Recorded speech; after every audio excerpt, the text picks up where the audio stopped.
Hi, I'm James Shanky Degal, European champion, and you're watching BNTV. Hello and welcome to BNTV. I'm editor Dixon and I'm joined today by the General Secretary of the British Boxing Board of Control, Robert Smith. Rob, hi. We're here now. The throes of the season well underway. You were in Ireland over the weekend and I was in Glasgow. How are things in Ireland on the Carl Frampton Molitor bill? Yeah, very good. It was a good show. It was a good crowd. Frampton, I thought, boxed very, very well. Molitor, I think it's fair to say, is not the fighter he used to be, but he certainly gave Carl a few little problems, but Carl coped with it very, very well. Obviously, the downside of the weekend was poor Lee Selby taking sick on the day, so I was dealing with John Rashiz and Eddie Hearn on that, trying to get replacements for fights take place in the evening. But when I went to see Lee in his hotel room, I mean, he was ill. I mean, it was simple as that. It was clear to see. Absolutely clear to see he wasn't very well. So obviously, right decision, he couldn't fight and he shouldn't have fought. So. Two big crowds for Burns and for Frampton. Yeah, we're in a recession.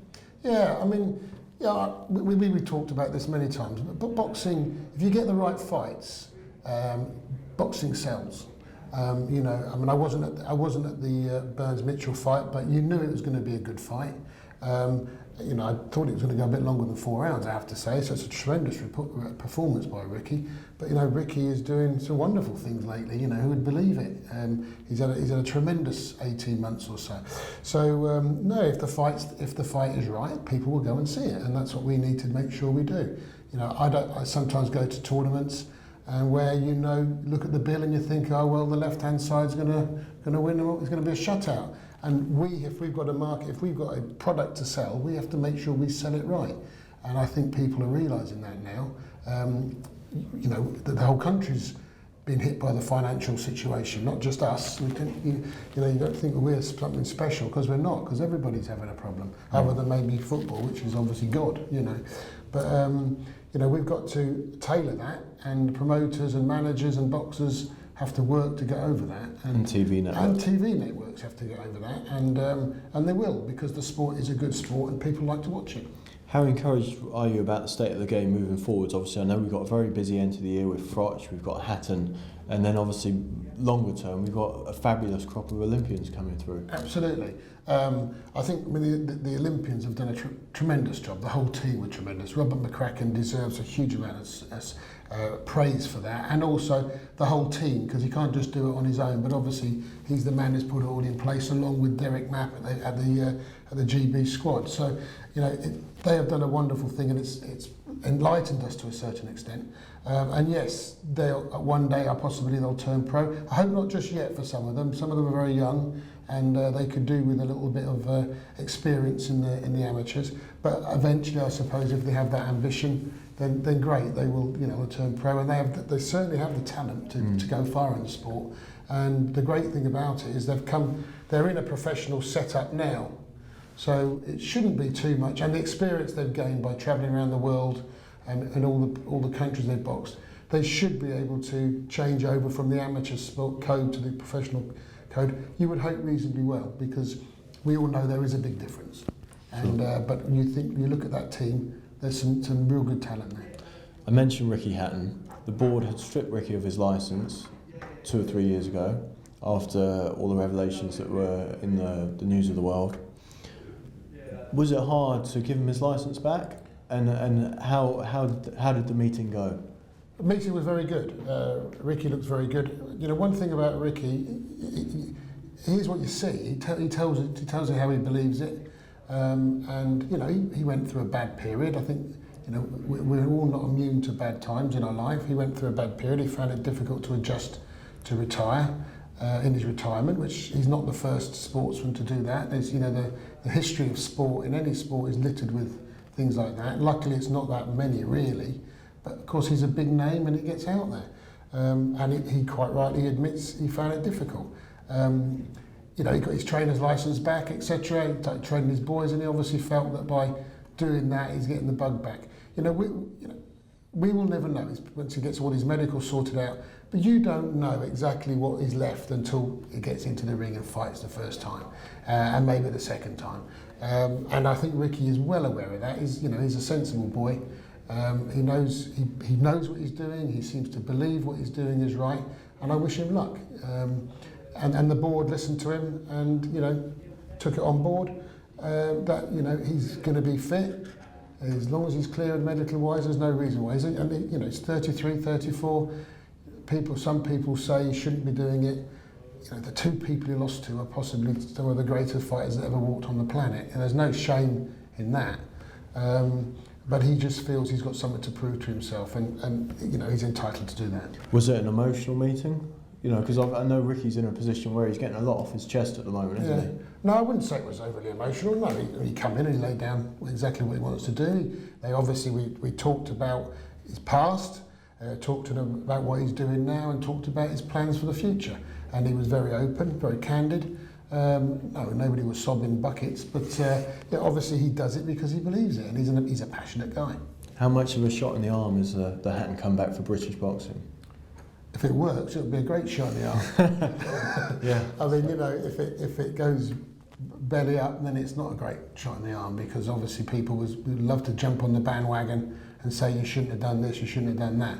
But from what we have at the moment, what we've seen of Ricky, he looks as capable enough to go on and box again. Whether he gets to what he was the night he beat Suzu, I don't know. That's a hard thing to do, because that night he would have walked through baseball bats and rockets to beat that man. Whether he can do that again at this stage of his life, I don't know. But he's asked for the opportunity, and we've given the opportunity, and we'll see what we've got. Do you approve the opponent? Will you have ultimate approval for the opponent? We will have to look at he mentioned a number of names at the meeting. Nothing's concrete yet. He wants to announce it, obviously. We obviously have to vet it. We're not expecting the world number one. I mean, let's be honest. He's been out for a few years. He has to get back, but I think he's also got a tricky thing as well, because you can't just expect somebody who's going to fall over. He's got to have somebody who's going to give him a bit of a fight. And so then at least that Ricky will know it himself whether he's got it or he hasn't. Yeah, sure. If it did go belly up, it would be very bad for all of us. But obviously, it's been a rough year for you at the board. How challenging has this year been by comparison to your other years on the board? Has it been your most challenging? Oh, without a doubt. I mean, I've had to deal with things that I never thought I'd have to deal with. Which really to me are not boxing related, it's other stuff. And it's been disappointing. I mean, obviously with the things we're talking about, Luxembourg and all this, it's disappointing this should happen, but it did. We are where we are. We're getting through it, and we've got to move on. When do you hope to be able to draw a line under everything? Because everything, I know there's a lot still going on behind the scenes now. I'm hoping relatively soon we should be able to move on. Okay. Just changing tacks a little bit, and I know what I should suggest there is that we can't talk about too much because there is a lot going on behind the scenes, so we're restricted with what we can and can't say. But something that you and I have been talking about a lot this year is performance-enhancing drugs specifically, and there was a spate in June or July where people in the UK and in the US, it seemed it was cropping up left, right, and centre. Yeah. What do you put that down to? That so many people, or that there were so many numbers around that time, that real hotbed of time. And do you think it is a widespread issue in the sport, maybe in the US, but not the UK, or in the UK as well? It's obviously an issue. We do a lot of testing. We test all the championship fights, the major title fights. We do random testing with UCAD. With UCAD. Which is the United Kingdom Anti-Doping. We also do out-of-competition testing. We've done more than we've ever done before. I think we did something like 40-something last year, and we're up to about 19 or 20 this year. Obviously, there was a break in the summer because of the Olympics. There was nothing much going on, but so that is going to increase by the end of the year. So we are well aware that there is issues out there. And yes, we had a bit of a spate, but the thing that really concerns me, I mean, if people want to cheat, they will cheat. Whatever you do, you've got to make it as difficult as you can for them to do it, and that if they get found out, the punishment should be right, right? And if they ever box again or ever compete again, I don't really care, because if they've done it in the first place, they're not only endangering themselves, they're endangering their opponent. And this is a tough enough sport as it is, without anybody enhancing themselves to do that. And I think that if they lose the license, then so be it. Fine. But the one area that does concern me is the supplement drinks. And you look into, and we've had a couple of them as well. Dixon, Enzo McAnally. Absolutely right. And that does concern me. And I must admit, whenever I was sitting on the Southern Area Council as their secretary, and we were interviewing boxers and we talked about drug testing, I always warn them that they've got to make sure they know what they're putting into their body, because ultimately, if you give a positive dope test, you're guilty. And it's very difficult. In the law of the land is innocent until proven guilty. Drug testing is you're guilty, and you've got to prove your innocence. And that is a very extremely difficult thing to do. And when I look at magazines and sporting magazines, and it all says, yes, approved by this for all sportsmen, well, that's great. That's great for the bloke who runs around the street and goes to play tennis every week, or badminton, or swims every week, as a recreational thing, who are sportsmen. But we deal with professional sportsmen, and it's different. And they've really got to bear in mind that all these fancy stuff they're taking, what's in it? Because that's where the latest two got caught out. Yeah. Where do you draw a line with feeling sympathy towards someone who's taken something by mistake they've seen advertised in a magazine, and saying, sorry, mate, but it's your fault? Yeah. Well, I mean, where do you draw a line? Because I know that there's some people, for example, like Tony Dodson and Enzo McAnally, that you will know personally, and you will know that they're not cheats. No. But at the same time, you can't sympathise with everyone, because if everyone was doing it, then you'd have massive problems. I think that we've had a couple of cases where steroids have been found, etc. Well, I've got no sympathy with that whatsoever. And some of the stories you hear with regard to it as explanations, I have no sympathy with that. I had sympathy for Enzo and Tony because I know them, and when I got the result through of being a positive dope test, I couldn't believe it, because you know the individuals. However, they were guilty, and because they were guilty through lack of knowledge. And one of the things people say to me is, well, the board don't do enough with regard to advising or educating people. Well, I think they may have had a point a couple of years ago. I don't agree with that now, because we certainly have increased warning people with regard to drugs. We had a seminar where United Kingdom Anti-Doping came up in the summer and did a couple of hours talking to the licence holders. If the boxers didn't turn up, any boxers didn't turn up, it's not our fault. They were told it was going to happen. They should have been there because it's their livelihood. So I did have sympathy, but they're guilty. And the explanation they gave to UCAD, because as you know, Trish, it's a separate. We used to deal with all anti-doping issues. We organised the testing. If it was a positive, we did the hearing, and then we had to organise appeals if they appealed it. Now we don't. Now we're signed up with WADA. I just book the testing, or the office books the testing, and then if there's a positive, it goes off to UCAD, and we have nothing to do with it other than the fact we have to supply evidence or go to a hearing or help in any way we can, and so I prefer that. But so the thing is, if you have a product in you that is on a banned list, you're guilty. So what do you say to if a fighter looks at a magazine, sees a supplement that says it can make them do this, that, or the other? What would you say? Can they put a phone call into the board and say, "Look, I've seen this product," or what would be their best course of action? Their best course of action is to contact UCAD and speak to their educational thing, and they will give them the information straight away. Right. Okay. And in fact, all the information we send out to boxers now, newly licensed boxers now, tell you that. We can't, if we were to print a list of banned substances, it'd be as long as this building. All right, and as in the cases that we've just had, it was a substance within a substance. So it wasn't named, it was a different name. It was absolutely, so it is a minefield. But yes, if anybody has any doubts, then they can contact UCAD. Okay, let's just finish up with a bit about the TV landscape in the UK. We've got Box Nation, obviously, dedicated boxing channel. We've got Sky, who are putting on big shows, but with one promoter, although they've got another fight left with Amir Khan on that deal.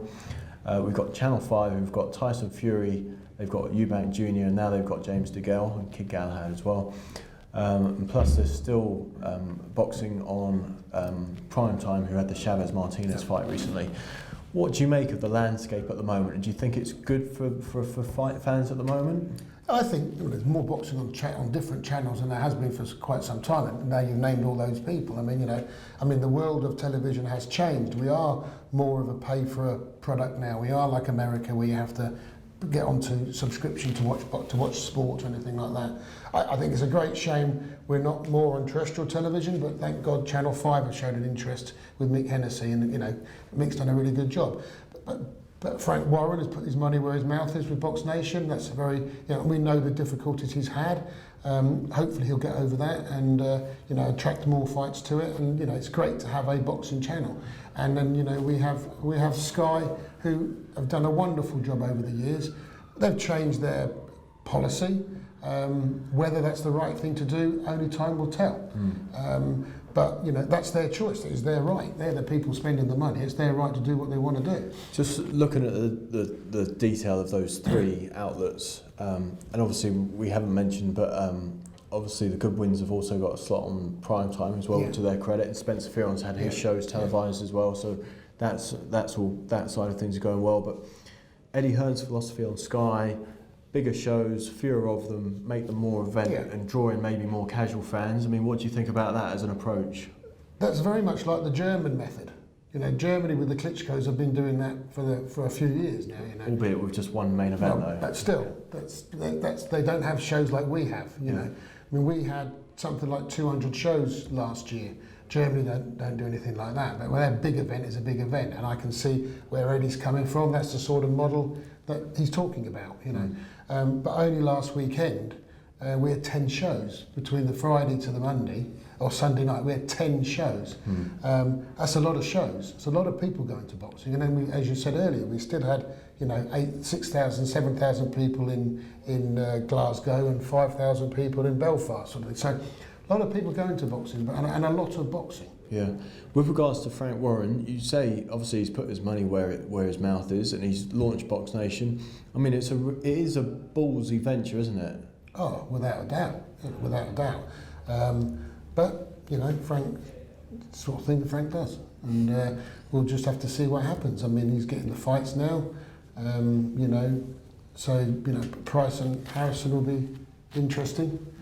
See how many figures they get for that.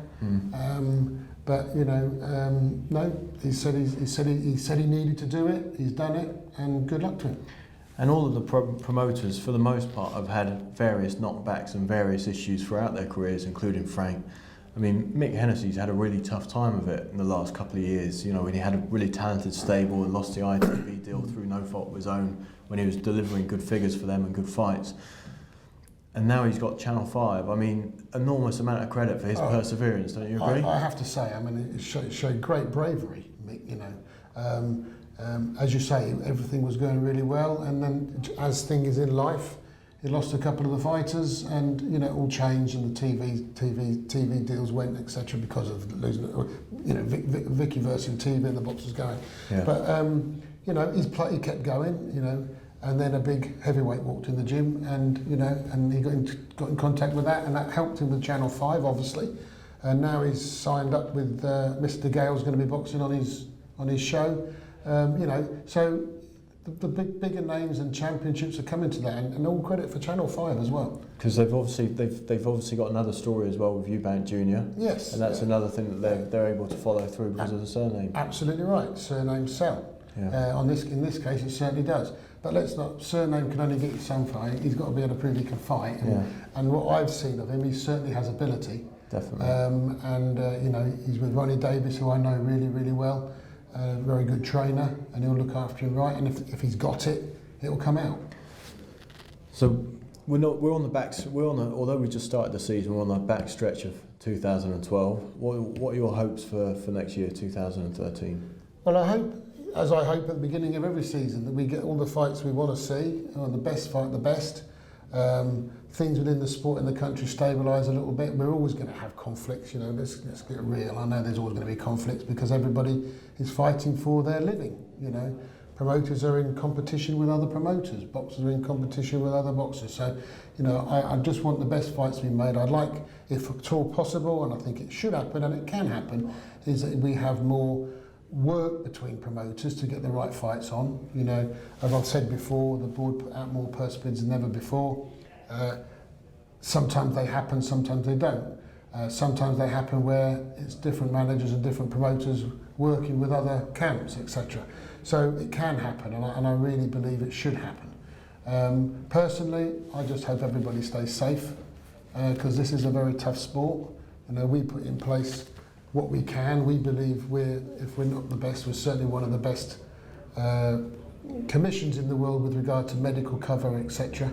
And I'm lucky when I do travel around and see what other people do, and I come back here and I have great faith in all our procedures and our doctors and our inspectors and all the officials we deal with. And that's very important. They mustn't be forgot, because without them doing their little bit, the rest of it doesn't work. So it's a little bit like you watch when they're putting together a slow-mo of a concert being put together. Yeah. Without the little bit at the beginning, the rest of it doesn't work. So that's very important. But really, the main thing is just that everybody's safe. One thing we should just mention for you to blow your own trumpet a little bit is you mentioned wanting the big fights to happen domestically. You have put a massive amount of fights out to purse bids this year, haven't you? Yes.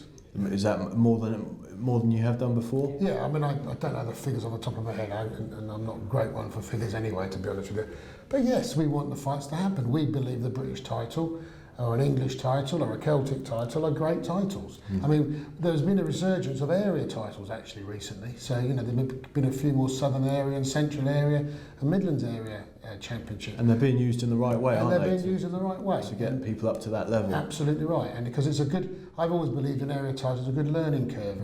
And sometimes it has always worried me that when people, young boys make the step, young boys and girls I suppose, make the step up too quickly sometimes, because there's a big difference between a 6-rounder and a 10-rounder, and the levels of people you're boxing. Yeah. And the area championships and 8 rounds, etc. How often do you see, not that often, do you see an 8-round fight now? I mean, there was only one at the weekend. It's the only one I can remember for a couple of weeks, either 4, 6, or you go into championships. Yeah. And sometimes that's a big step for people to make from the 6th round, unless, of course, they're exceptionally world class or have a great amateur pedigree. Yeah, yeah. And it does concern me sometimes that they're being asked to do too much, because 10 rounds is a long way. You know.